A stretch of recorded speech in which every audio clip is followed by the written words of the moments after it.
ಮಹಾರಾಷ್ಟ್ರದ ನಾಸಿಕ್ ಜಿಲ್ಲೆಯ ಶಾ ಪಾಂಚಾಲ್ ಗ್ರಾಮದಲ್ಲಿ ನಡೆದ ಧಾರ್ಮಿಕ ಕಾರ್ಯಕ್ರಮದ ವೇಳೆ ಪ್ರವಾದಿ ಮೊಹಮ್ಮದ್ ಪೈಗಂಬರ್ ಅವರ ಮತ್ತು ಇಸ್ಲಾಂ ಧರ್ಮದ ವಿರುದ್ಧ ಪ್ರಚೋದನಕಾರಿ ಹೇಳಿಕೆ ನೀಡಿದ್ದಾರೆ ಎನ್ನಲಾದ ರಾಮಗಿರಿ ಮಹಾರಾಜರ ಹೇಳಿಕೆಯನ್ನು ಖಂಡಿಸಿ ಬಾಗಲಕೋಟೆಯಲ್ಲಿ ಪ್ರತಿಭಟನೆ ಮಾಡಲಾಯಿತು.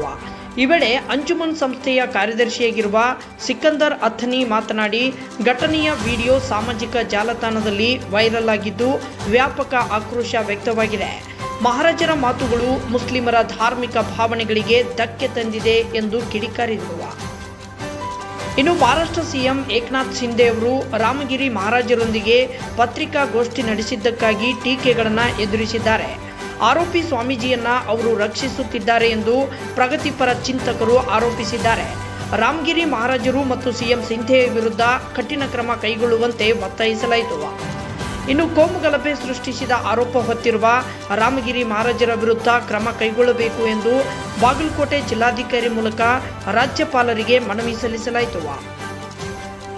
ಈ ವೇಳೆ ಅಂಜುಮನ್ ಸಂಸ್ಥೆಯ ಅಧ್ಯಕ್ಷ ಜಾಫರ್ ಬೇಪಾರಿ, ಉಪಾಧ್ಯಕ್ಷ ಅಯೂಬ್ ಪುಣೇಕಾರ್, ಸಂಸ್ಥೆಯ ಕಾರ್ಯದರ್ಶಿ ಸಿಕಂದರ್ ಅಥ್ನಿ ಸೇರಿದಂತೆ ಎಲ್ಲ ಸದಸ್ಯರು ಮತ್ತು ಎಲ್ಲ ಉಲೇಮಾಗಳು ಸೇರಿದಂತೆ ಹಲವು ಮುಸ್ಲಿಂ ನಾಯಕರು ಪ್ರತಿಭಟನೆಯಲ್ಲಿ ಪಾಲ್ಗೊಂಡಿದ್ದರು.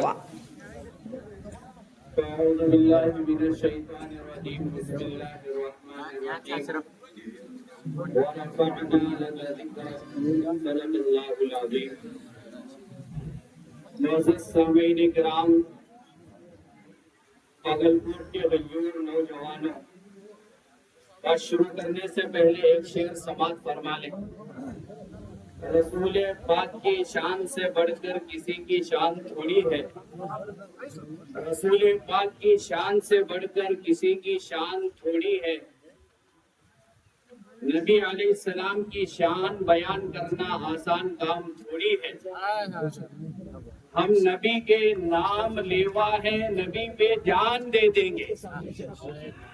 हम नबी के नाम लेवा है, हम नबी पे जान दे देंगे। नबी से बढ़कर हमारी जान थोड़ी है।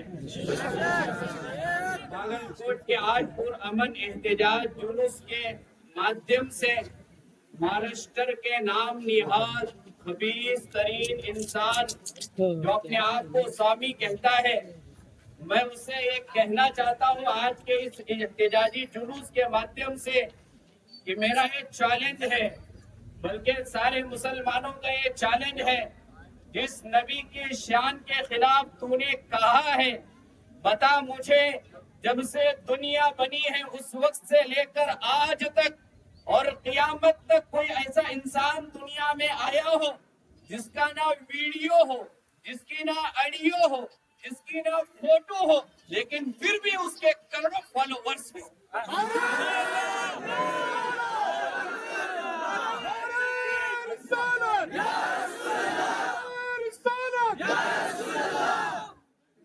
जिसकी फोटो वीडियो ऑडियो के बगैर करोड़ों अरबों जिसके फॉलोवर्स हो, वो नबी कभी गलत हो ही नहीं सकता।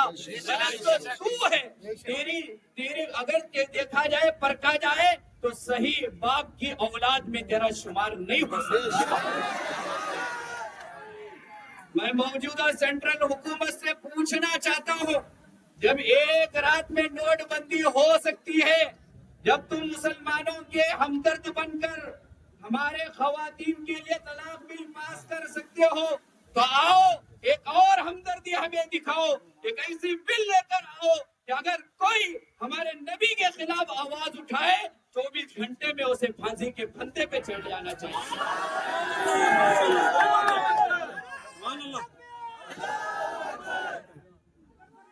बस आखिर में हमारी दरख्वास्त हुकूमत से यही है कि ऐसा कानून बनाया जाए कि किसी भी मजहब के पेशवा के खिलाफ, रहनुमा के खिलाफ कोई भी बोले 24 घंटे के अंदर अंदर एक्शन लेना चाहिए। आखिरी हमारी बात ये है, किसी भी मजहब का पंडित क्यों ना हो, स्वामी क्यों ना हो, अगर मुल्क के अंदर ऐसी बात करता है जिस बात के जरिए से मुल्क का अमन खत्म होता है, तो उसे मुल्क का वफादार नहीं, मुल्क का गद्दार कहना चाहिए। ಹಿರಿಯರಿಗೆ ಹಾಗೂ ಯುವಕರಿಗೆ ಇಂದಿನ ದಿವಸ ನಮ್ಮ ಧರ್ಮ ಗುರುಗಳು ಹಜರತ್ ಮೊಹಮ್ಮದ್ ಮುಸ್ತಫಾ ಸಲ್ಲಲ್ಲಾಹು ಅಲೈಹಿ ವಸಲ್ಲಮರ ಮೇಲೆ ಅವಹೇಳನಕಾರಿ ಹಾಗೂ ನಿಂದನೆಯನ್ನ ಮಾಡಿದಂತ ಈ ವ್ಯಕ್ತಿ ಬಹುಶಃ ಕಾವಿ ಒಳಗೆ ಎಂತಾದೈತೋ ಗೊತ್ತಿಲ್ಲ. ಇವ ಸ್ವಾಮಿ ಹೌದು ಅಲ್ಲೋ ಗೊತ್ತಿಲ್ಲ. ಪಾಪ ಒಳ್ಳೆ ಸ್ವಾಮಿಗಳಿಗೆಲ್ಲ ಇವ್ರ ಹೆಸರು ಕೆಡಿಸ್ತಾರ.